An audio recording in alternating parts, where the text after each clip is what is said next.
छाछरो ॻोठ उडाणे जे रहवासियुनि जो अधु ॻोठ खे बाअसर ठेकेदार पारां पाइपलाइन में नज़रअंदाज करण ख़िलाफ़ एहतिजाज।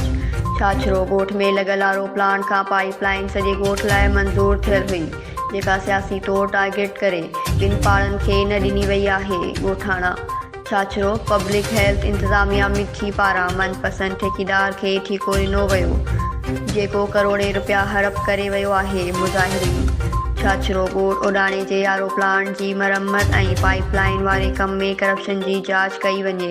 ॻोठाणा छाछरो सॼे ॻोठ में पाइपलाइन विछाई वञे ऐं तामीराती कम ॿीहर करायो वञे। छाछरो ॻोठाणनि रसूल बख्श ॾोहट, इसहाक ॾोहट, जज़बुल्ला सनाउल्लाह, नजीबुल्ला ॾोहट ऐं ॿियनि पब्लिक हेल्थ इंतज़ामिया मिठी ऐं बाअसर ठेकेदार जी ज़्यादतियुनि ख़िलाफ़ एहतिजाजी मुज़ाहिरो कयो। Report Abdul Razzaq Ramu, news Sindh express news Chachro.